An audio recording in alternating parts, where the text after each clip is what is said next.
हमारी तरफ से वैसे बहुत बहुत धन्यवाद बस सूरज गुलसी जी। कार्यक्रम यार अकेले रहे लेकिन बहुत बहुत धन्यवाद बजौली आप चलिए आया।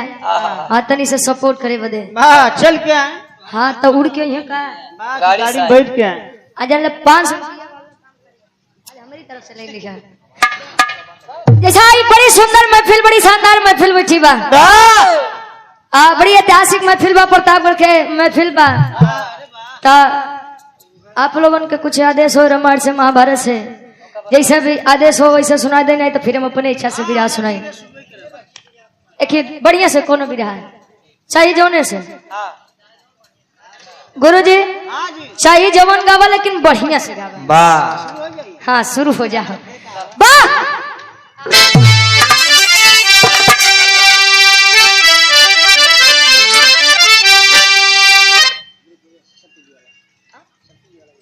ठीक है।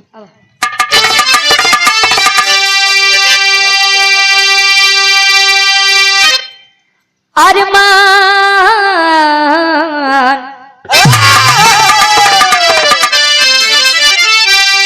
अरे अरमान दिल में बनते हैं लाखों कोटि कल्पना का देखो समावेश होता। अरे ढह जाते सभी हैं महल ख्वाब के कहे जब तक न ऊपर से आदेश होता।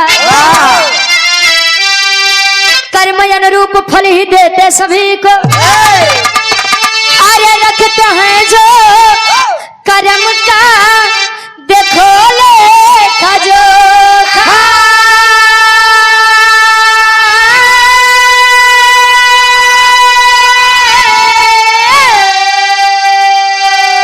अरे गलत कर्म का है नतीजा भयंकर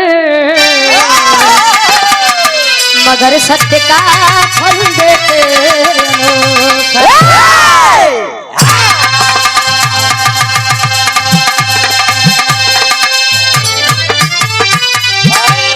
कहे अरमान दिल में बनते हैं लाखों कोटि कल्पना का देखो समावेश होता। ढह जाते सभी हैं महल ख्वाब के अरे जब तक न ऊपर से आदेश होता। हर एक इंसान के मन में हर एक इंसान को लेकर के नई नई कल्पनाएं होते हैं नए नए अरमान होते हैं नए ख्वाब होते हैं। अरे वाह ख्वाब विश्वास मानिए पहले के आदमी जेकरे लड़का नहीं रहा तो वसी राह बेराइले कि पता नहीं सवेरे सवेरे के कर मुंह देख ली है पहले के जितना पिक्चर बने फिल्म बने तो कोनो न कोनो चीज पे निर्धारित रहा भाई। आज के समय में जकरे लड़का नहीं बा वो आदमी के लिए ठीक बा भैया ईश्वर के देन ईश्वर के कृपा नहीं रही तो का करबा। चलो कम से कम साइंस जब से आए मेरे रुअन का ये चीज से तो बचा ही लिए भाई। बेबी ट्यूब ले ले। अच्छा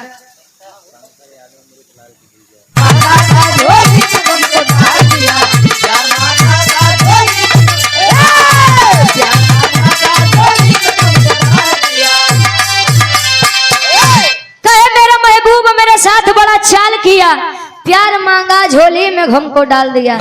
बारे गम भाई आदमी आजकल गम में गुरुजी बड़का बाबू लइकन के गम हो जाए तो वो तो मान ला दारू शराब पी के उड़ाई देते हैं। मेहरारू के गम हो जाए तो बेचारी कहाँ जाए। अच्छा नहीं बने तो इनके लिए आई जाए भाई वाह केवल तो कल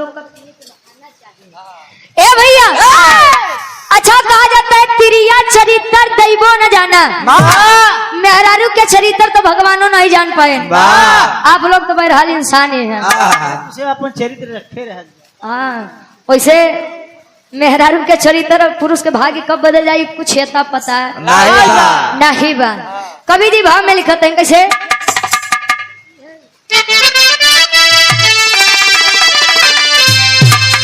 अरे समा जलती है परवान जला करते हैं समा जलती है परवान जला करते हैं समा जलती है परवान जला करते हैं समा जलती है परवान जला करते हैं समा जलती है परवान जला करते हैं समा जलती है परवान जला करते हैं अरे तो समा जलती है परवान जला करते हैं दीवाने छुप छुप के आए भरा करते हैं दीवाने छुप छुप के आए भरा करते हैं दीवाने छुप छुप के आए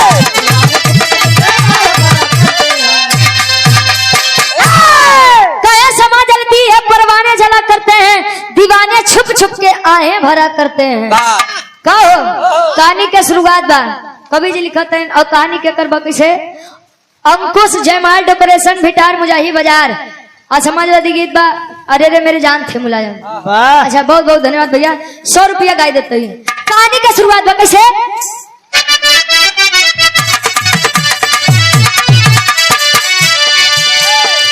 इंसानियत हो जिसमें सच्चा इंसान है उसके लिए तो सारा जग ही जहान है किसी एक गांव में किसान दयावान रहा किंतु फूल बिना गुलशन वीरान रहा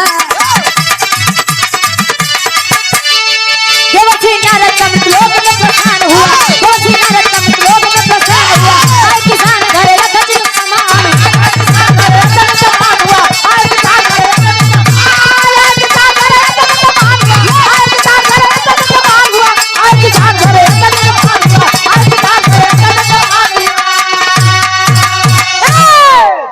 कहे इंसानियत हो जिसमें सच्चा इंसान है उसके लिए तो सारा जग ही जहान है आज के समय में इंसान यदि इंसानियत को पहचान रहा है तो जान लीजिए ईश्वर का दर्शन साक्षात उसके रूप में होता है कहे कि ईश्वर खातिर सबसे बड़ा तोहफा तो यह बा कि एक इंसान दूसरे इंसान के तकलीफ और दर्द को समझे सुख में पीछे हो जाइए लेकिन दुख में यदि कोई आगे हो जाए तो जान लीजिए उससे बड़ा इंसान कोई नहीं है अपने खातिर तो कुकुरो बिलार जिये थे जो दूसरे खातिर जिये ओके इंसान कहा थे जैसे आज सूरज यदुवंशी जी आए हैं भैया इंसानियत के नाते हैं भाई बहुत बहुत धन्यवाद बा अरे वाह ए भैया एक गांव में एक किसान अपनी धर्म पत्नी के साथ जीवन खुशी खुशी व्यतीत करे माने जोर मेरा नहीं का हो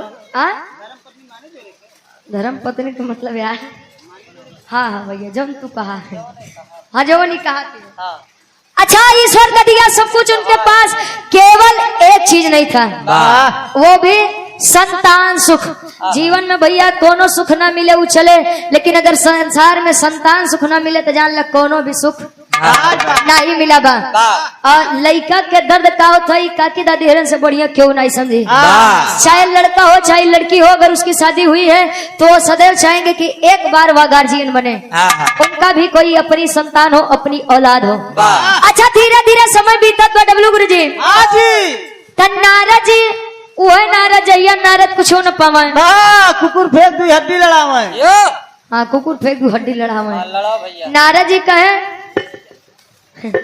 नारद जी अपने पिता ब्रह्मा जी से कहे कि पिताजी ढेर दिन हो गए बा मृतलोक के कोनो खबर नहीं आई बा तो जाओ बेटा घूम के आओ कहीं आप आगे देता तो चली जाई तने के मृतलोक के खबर उबर ले जाई कहीं बेटा जाओ जाओ जाओ बेटा तुम दूल्हे बासा जी के ये छोटे जीजा जी वाह जे करे आगे जी वाह जे करे पीछे जी वाह बिचवाई में जा लेकिन अबे मत भेजा हाँ नहीं जा ये दुल्हा के सबसे छोटकने जीजा हमारे गार्जियन जी 100 रुपये बहुत बहुत धन्यवाद।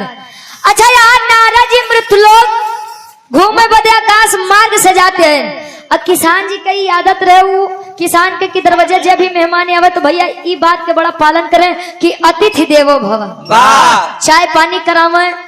अच्छा आज के आदमी और पहले के आदमी में क्या अंतर बजानता ये दुवंशी जी पहले के आदमी चल जाता काकी दादी लोग दूध दही माठा दे पिए बदे पानी दे लाई चबैना दे दे भैया खा पीला ओकरे बाद जा पूछे कि भैया कोनो काम बका।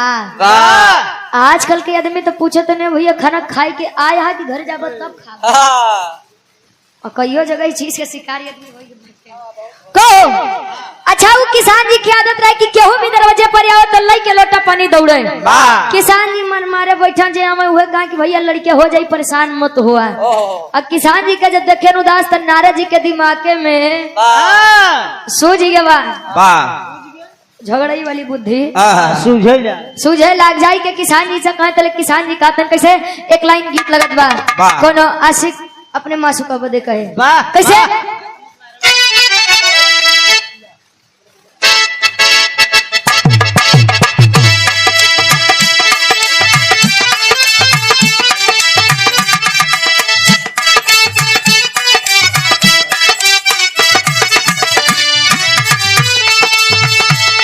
के समय में छानी और छप्पर के घर बनत रहा। अरे वाह आज के आदमी कहिए भैया हमका कच्चा घर बड़ा पसंद रहा है। अब कच्चा घर क्यों बनाई नहीं कोई को इतनी मोट मोट दीवार केवल माटी से आजकल तो ये 4 इंची और 6 इंची वाली दीवार बड़ा वायरल बा को लइकवा कहे कैसे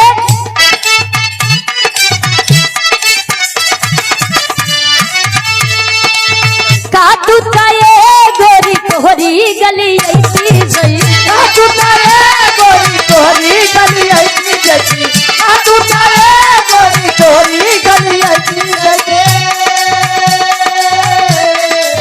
काटू काए गोरी तोहरी गली ऐसी जई छत पर से काटू हेलो हेलो ए चमक चलो छत पर से काटू हेलो हेलो छत पर से काटू हेलो हेलो ए चमक चलो। नारद जी आए नारायण नारायण किसान जी प्रसन्न भय अरे मुनि जी बैठा बैठा कहे कस बेटा बड़ा मन मार के बैठा कहे कि अब का बताई पहले बैठा पानी वानी पिया तब बताई। अच्छा खातेदारी की हम पानी दिहन गुड़ दिहन गुरु जी। अच्छा खाए पियन नारद जी तले किसान जी अपन तकलीफ बतावे का बतावे काहे किसान बाबा मुनि के समाना काहे किसान बाबा मुनि के समाना हो काहे किसान बाबा मुनि के समाना हो काहे किसान बाबा मुनि के समाना हो बुधिया में नारी के लालनवा ए बाबा बुधिया में नारी के लालनवा ए बाबा बुधिया में नारी के लालनवा ए बाबा कवने जाना मावा के दुखवा उदित हो भइले कवने जाना मावा के दुखवा उदित हो भइले कवने जाना मावा के दुखवा उदित हो भइले रूठे विधाता दया कनी को न कइले रूठे विधाता दया कनी को न कइले हो रूठे विधाता दया कनी को न कइले हो। और सम्मानित गार्जियन जी चंपा पत्नी लाल मणि यादव जी हमारे गार्जियन जी के द्वारा 100 रुपया बहुत बहुत धन्यवाद आशीर्वाद के चारे की मुझे अपनी कला में कामयाब रहे। दिन रात तारा पे समनवा तू बतिया सुना दिन रात तारा पे नायनवा तू बतिया सुना दिन रात तारा पे नायनवा दिन रात तारा पे नायनवा तू बतिया सुना कहे दिन रात तड़पे समनवा तू बतिया सुना कहे कि नारद जी जरा विचार करेंगे जो लोग घमंड करते हैं कि हमसे बड़ी यार भक्ति क्यों कोई नहीं सकत एक बात जान ला धरती वीरों से खाली नहीं है तू बाप बनता तो तोहरो बाप क्यों बन के बैठा बा ए भैया नारद जी के कहे कि आप तो विष्णु जी के सबसे परम भक्त है अनन्य भक्त्या जहाँ विष्णु जी के नाम आवत है हुआ नारद जी के नाम आवत है। कहे तब कहे कि महाराज केवल एक लड़का दिवाई देता, हमार कुल आगे बढ़ जा, जान ला जीवन में हमका आप लोगों से कुछ ना चाहिए। नारद जी कहे कि अरे बस बस महाराज, अब जान ले तू एकदम सही जगह विनती करे है। अरे नारद के मतलब भगवान विष्णु, अब भगवान विष्णु के मतलब नारद, और नारद से यदि कह दी कि लड़कियां दिवाई दे तब जान ले 100% तोरे लड़कियां होई। ए भैया 100% कहे न जान ला तोरे लड़का होई। तू अब इंतजार करा, घड़ी देखा, आज से अब जान ला गिनती चालू कर दो गुरुजी। उल्टी वाली। अच्छा यार, नारद जी बीड़ा टेरत पहुंचते हैं क्षीर सागर विष्णु जी के लगे। अच्छा विष्णु जी के लगे पहुंचते हैं तक लाइन गीत लगत बा।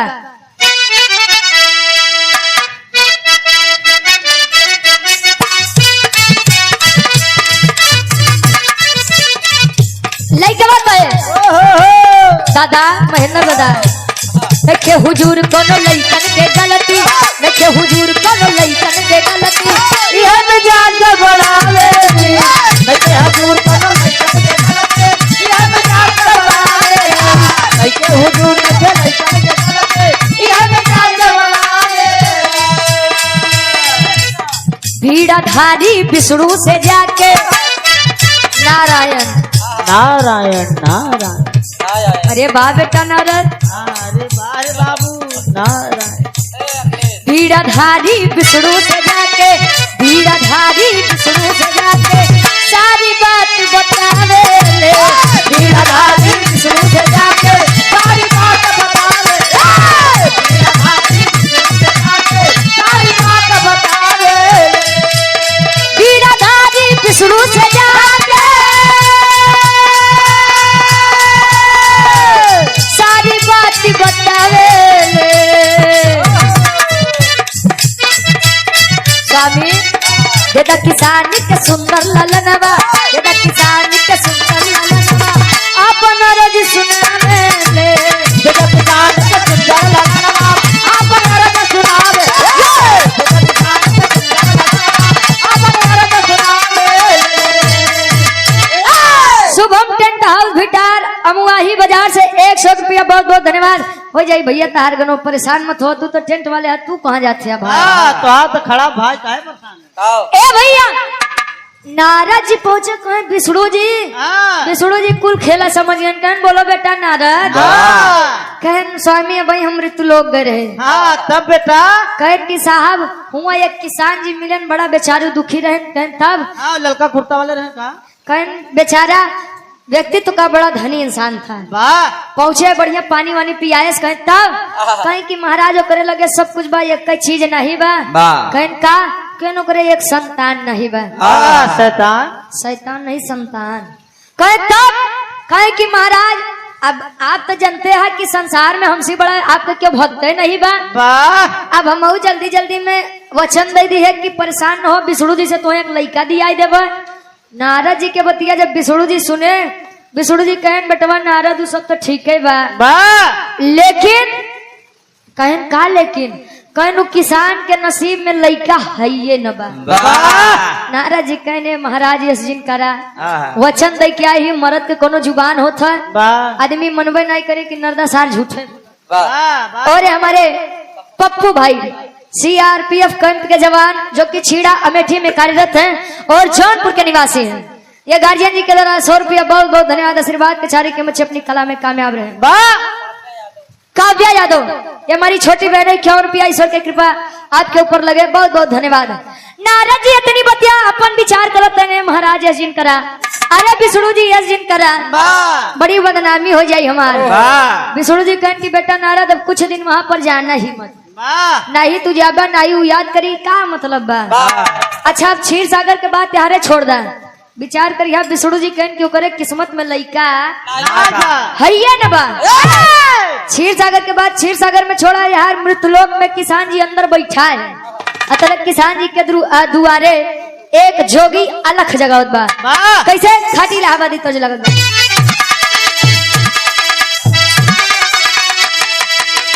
आए हाय अरे राम झको रमार झूलनी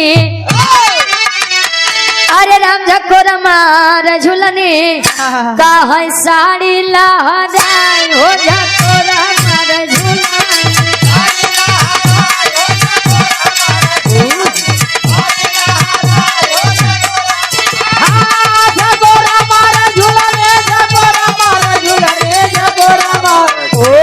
साड़ी लहराई हो झकोर मार झूलनी साड़ी लहराई हो झकोर मार झूलनी। जोगी जी अलग जगह होते हैं दरवाजे पर अरे जय रोटी दत्ते बेटा वाला ध्यान दे अरे जय रोटी दत्ते बेटा वाला अब ये बरदान बाज रोटी दत्ते बेटा वाला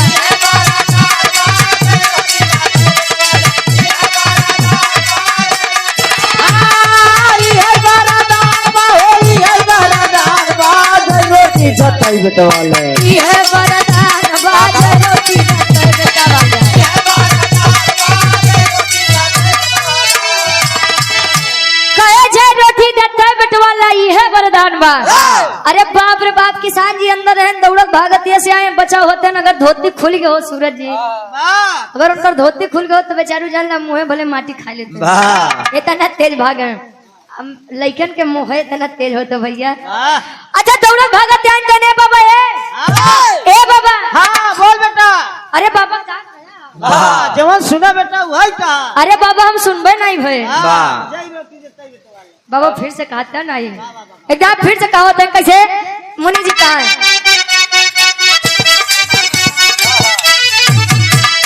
मुखिया लगल बजई गो रोटी खियाईबा रोटी आखी आईबा हो रोटी आखी आईबा रोटी आखी आईबा हो रोटी आखी आईबा जय रोटी कैलाल उपहार में पैबा उपहार में पैसा उपहार में पैसा उपहार में पैसा उपहार में पैसा आज पैदा होई हला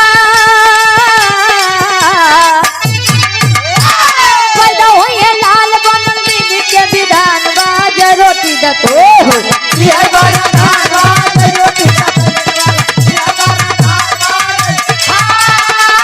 बड़ा धान होई है बड़ा धान बाज रोटी देता वाला ये बड़ा धान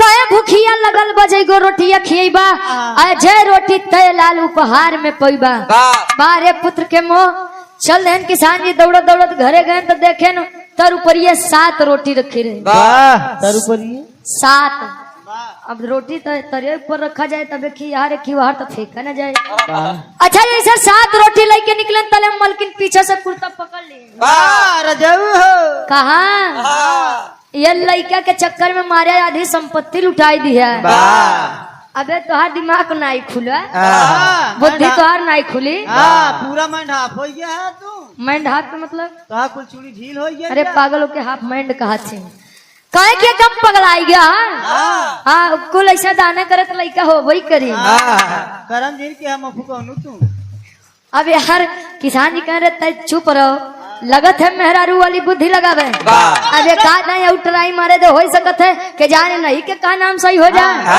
कहे लेके जाते हो तो 7 रोटी लेके जाते हैं अरे चुप रहे रहता यार ए भैया अच्छा रोटी लेके पहुंचन किसान जी क्या रोटियां जब जोगी महाराज खाए आशीर्वाद दिया कि बेटा इंतजार करो सबर का फल बड़ा मीठ होता कहो अच्छा धीरे धीरे समय बीता किसान जी का धर्म पत्नी गर्भवती हुई गर्भवती तू नहीं जानता मतलब मंजीत भैया हाँ ठीक बा अच्छा जब किसान जी के मेहरारू गर्भवती भई धीरे धीरे समय बीतत बा हो तो काट फेरी के भाव कभी जी लिखत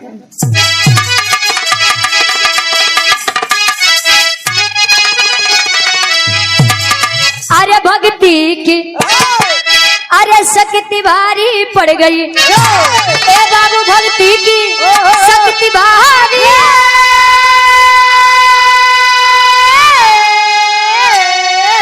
अरे भक्ति की शक्ति भारी पड़ गई भैले 7 लाली महाकुठी फुलवारी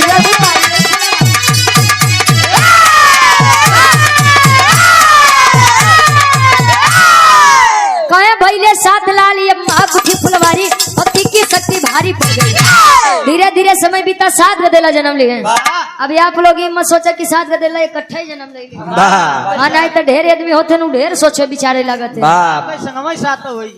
बरदाने में कुछ भी हो सकता है। अरे बरदाने में का कब 14 लड़का हो जाए।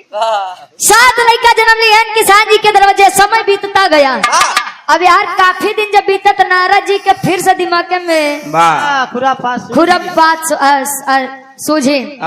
फिर से आकाश मार्ग से जाते हैं तो नीचे देखें किसान जी के दुगरवा 7 गदेला तर ऊपर ये खेलत रहे। अब जान लग किसान जी के हाल देख के नारद जी से बर्दाश्त नहीं भाई। नारद जी आए, किसान जी कहा भैया बैठा बैठा। अरे नारद जी बैठा। अरे आपके आशीर्वाद से हमारे घर लड़का जन्म ले लिए। कहन कौन लड़का? कहन अच्छा भैया सही सही बताया, ये 7 गदेलवा के करियन हो। कहन महाराज लजवाब मजाक है साधु बाबा तू इतना बड़ा दयालु है कि एक लड़का बड़े हमका आशीर्वाद दे रहे हमारे 7 लड़का हो गए महाराज। पहले 1 गदेला पापा कहे वाले नहीं रहे, 7 गदेला है। तोरे पापा कहत अरे वो किसान जी के भैया। अच्छा यार इतनी बतिया सुनते मन नारद जी के लगा गुस्सा। कहे नारद जी विष्णु जी के इतनी मजाल हमरे साथ है गद्दारी कर बे। बतावा हम कहे एक लड़का देख तो लगे हमका पहाड़ा पढ़ावे कि उनके किस्मत में लड़का है ये ना बा। अरे किस्मत में लड़का नहीं बा कि 7 गदेला के कर होइए। चलो तो विष्णु जी से पूछे थे हम। अब गुसियाई के उठते हैं क्षीर सागर में जब पहुंचते हैं तले होत का बा एक लाइन गीत लगत बा कैसे बा।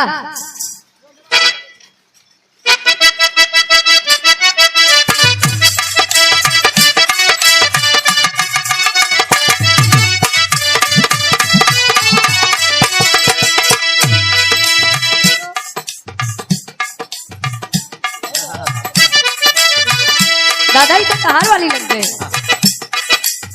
वाह कैसे घरे जाऊं शर्माऊं घबराऊं, कैसे घरे जाऊं शर्माऊं घबराऊं, कैसे घरे जाऊं शर्माऊं घबराऊं, कैसे घरे जाऊं शर्माऊं घबराऊं। कोई दिलिए ढूंढ दे हाय मेरा नाम खो गया, कोई ढूंढ दे हाय मेरा नाम खो गया, कोई ढूंढ दे हाय मेरा नाम खो गया। कौन लड़की रहे उड़ा हमें जब चले तो लड़का कहे रोडवा पे चले तू रूपवा सवार के, रोडवा पे चले तू रूपवा सवार के, रोडवा पे चले तू रूपवा सवार के। केतना तारीफ करी सूट सलवार के,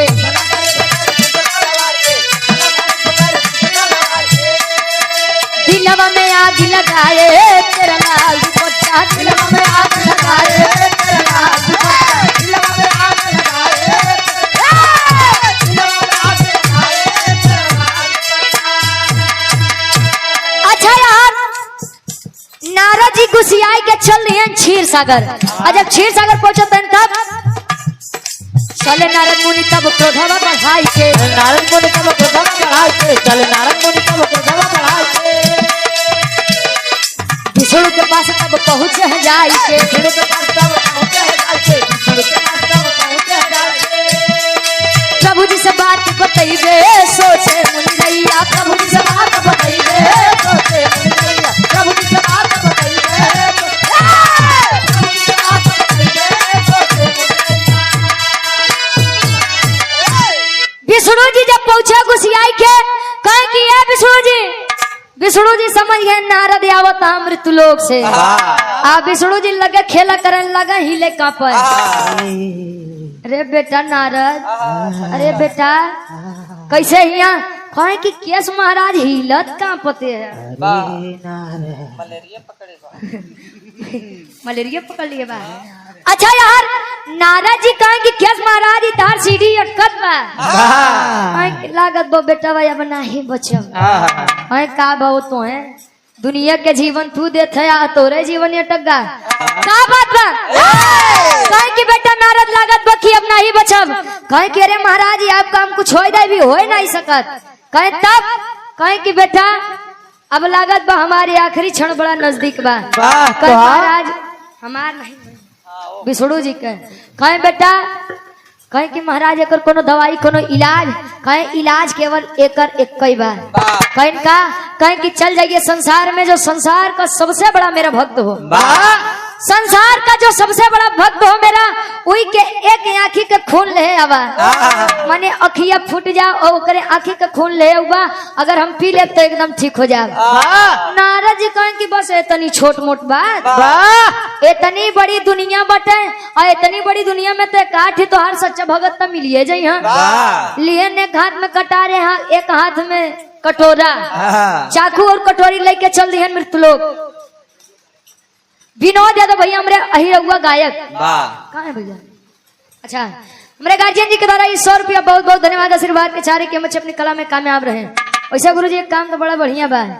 एक जने बाबा पिछुआ यहाँ सूरज यदुवंशी के सुबेरे से अब भाई उनका गवाह दिया भाई।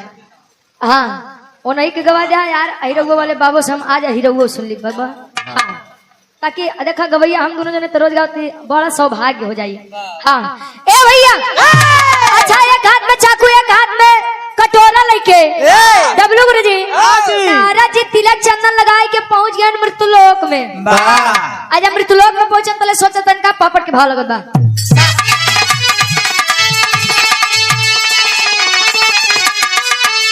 अरे सोच रहे देवर्षि गौर बढ़ाई अपने मनवा में, अरे सोच रहे देवर्षि गौर बढ़ाई अपने मनवा में, कहा नेत्र के लहू मिल पाई अपने मनवा में।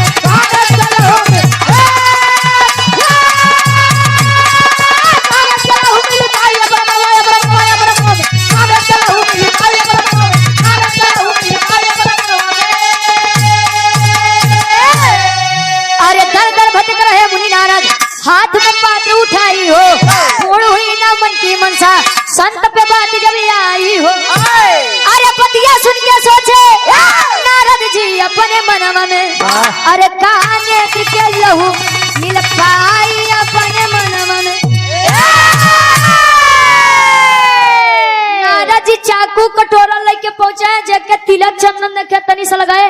ए भैया नारद जी के भक्त है, विष्णु जी के भक्त कहना रे पूछा मत, जल विष्णु जी के हम एक लोटा जल नहीं चढ़ाई दे, तब तक अन्य नहीं ग्रहण करी, तब तक हम खुद अन्य और जल नहीं ग्रहण करी। कहे कि पक्का बताए कि विष्णु जी के भक्त है ना? कहे हाँ। कहे ने काम करा, विष्णु जी बीमार है, कहे कि नेत्र के खून लेके आवाज, ये सबसे बड़ा भक्त हो, और वो अगर पी ले तो ठीक हो जाए तो लावा।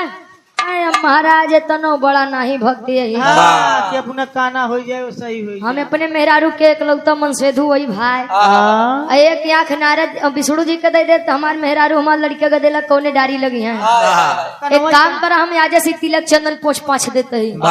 विष्णु जी कहे आज के बाद दिखाए जिन पर।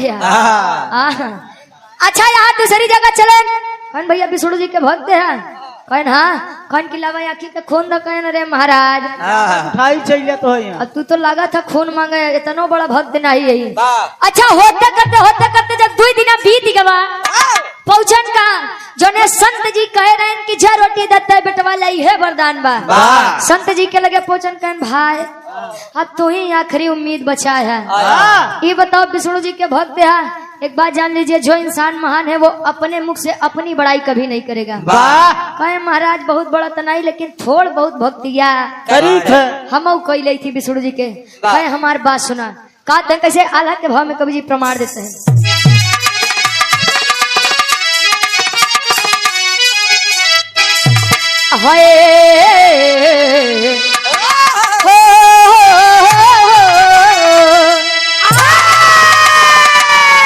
अरे निर्धन के मिले जैसे ज्ञान के गठरिया बाबू, मनवा के मनसा सब गईल बपूरा, सुर नार मुनि करते जेकर भजनिया बाबू, संकट में फंसे दुनिया के पालनहार, चाकू उठा के अपने अखिया में मरले बा, जो भी गए चाकू बड़े खून के धार, संत जी को नारद जी बात बताए कि विष्णु जी की तबीयत खराब है, उन्हें रक्त चाहिए। इतनी बतिया सुनते मान संत जी कहें कि अरे महाराज, ये नाश्वर शरीर वैसे भी किसी कार्य का नहीं है।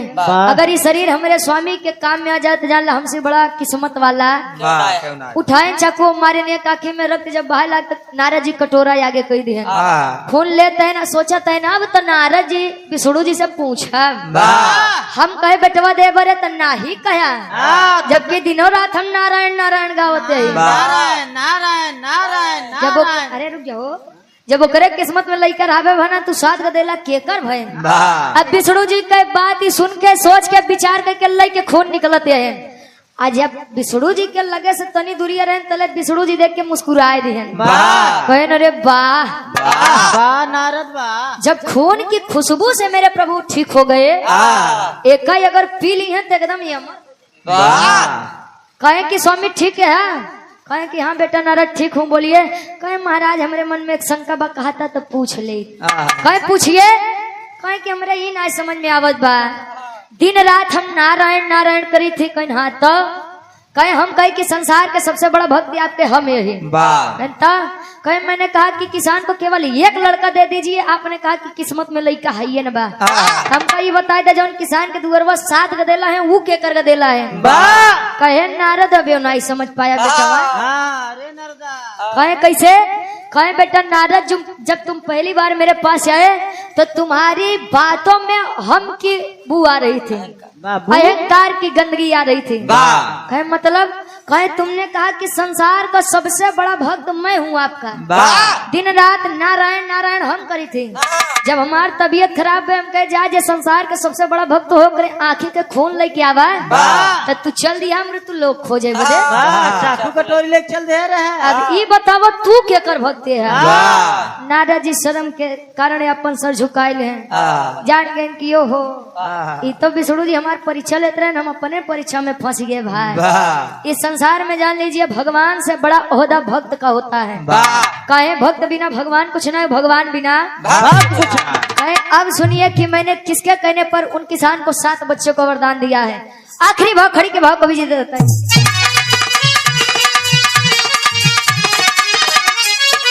अरे भगवान विष्णु हंस के करे, अरे पयनवा नारद जी तो हमसे बड़ा बाटे भक्त के नारद जी।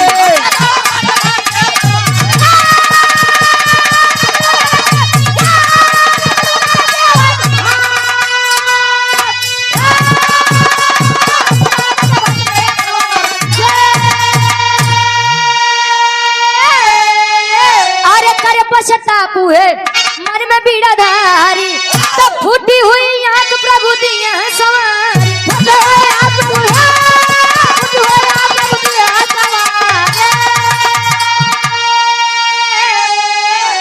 अरे खुल गई तब ज्ञान के नयन नारद जी हमसे बड़ा बटे भक्त के असनवना। कहे हमसे बड़ा बटे भक्त के असनवा नारद जी, जो संत बिना सोचे और समझे अपने नेत्र का विचार ना किया कि मेरी एक आंख नहीं रहेगी तो मैं संसार कैसे देखूंगा। बिना सोचते विचारते निस्वार्थ होकर के उन्होंने रक्त के लिए अपनी आंखों को न्यौछावर कर दिया। केवल उन्हीं के कहने पर मैंने उनको बच्चों का वरदान दे दिया। काहे से कि अगर भक्त अपने ईश्वर के दम पर कुछ कहता है तो ईश्वर को पूरा करना पड़ता है, नहीं तो भैया आदमी ये कहे कि ईश्वर नहीं होते हैं। अजय सच्चा आदमी बा अगर सच्चे दिल से केहू के दुआ दे दे केहू के बदुआ दे दे ऊ लागी। और ईश्वर होते हैं ई बात के माना। यार नारद जी के यहाँ खुलिया बड़े गुरु जी मैं बड़ी ए में नहीं रह के चाहिए, ये धरती वीरों से खाली नहीं है। आखिरी में खानदान के परिचय बा। गुरु बिहारी गुरु रामलाल गुरकारी सर्वसा चैका कवि भारत जी बने पुजारी हो।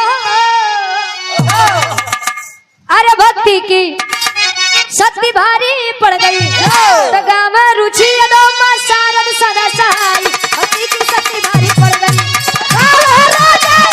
सारद की बलिहारी हो। भक्ति की शक्ति भारी पड़ गई।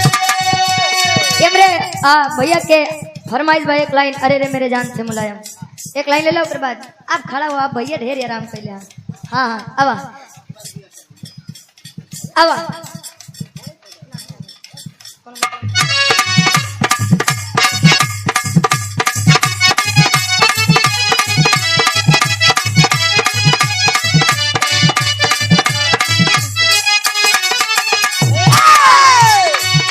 अरे रे मेरे जान थे मुलायम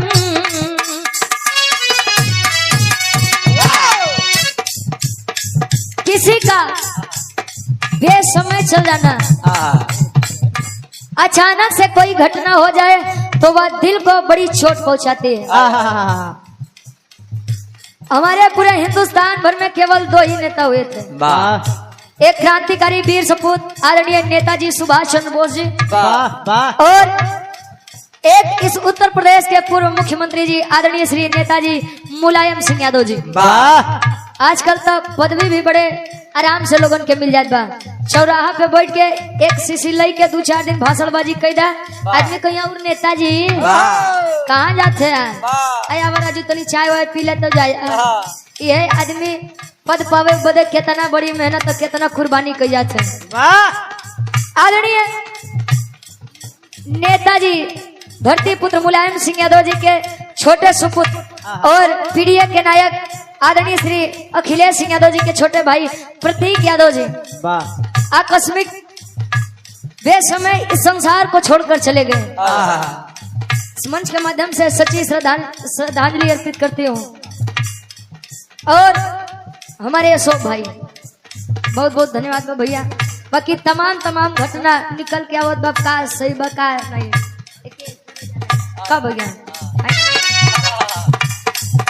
अरे रे मेरे जान थे मुलायम देश के साथ मुलायम, अरे रे मेरे जान थे मुलायम देश के साथ मुलायम, अरे रे मेरे जान थे मुलायम देश के साथ मुलायम, अरे रे मेरे जान थे मुलायम देश के साथ मुलायम। स्वागत है भैया अखिलेश का, अरे रे मेरे जान थे मुलायम देश के साथ मुलायम। स्वागत है भैया अखिलेश का, अरे रे मेरे साथ मुलायम देश के साथ मुलायम। स्वागत है भैया अखिलेश का। कृष्ण कहूँ रानिया को, कृष्ण कहूँ रानिया को, पूजती हूँ मैं सुबह शाम को। मेरे भगवान के मुलायम देश के साथ मुलायम, मेरे भगवान के मुलायम देश के साथ मुलायम। स्वागत है भैया अखिलेश का, मेरे भगवान के मुलायम देश के साथ मुलायम। स्वागत है भैया अखिलेश का, मेरे भगवान के मुलायम देश के साथ मुलायम। स्वागत है भैया अखिलेश का। बहुत बहुत धन्यवाद।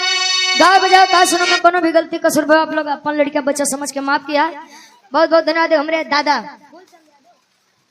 फूलचंद बाबू जान ला वो दिनों में रहे ना अरथियों में आई गए ई प्यार बा बहुत बहुत धन्यवाद। अब हमारे फूलचंद बाबू से आप लोग एक आध लाइन सुन ला। अच्छा 20 मिनट भी रहा। अरे बहुत बहुत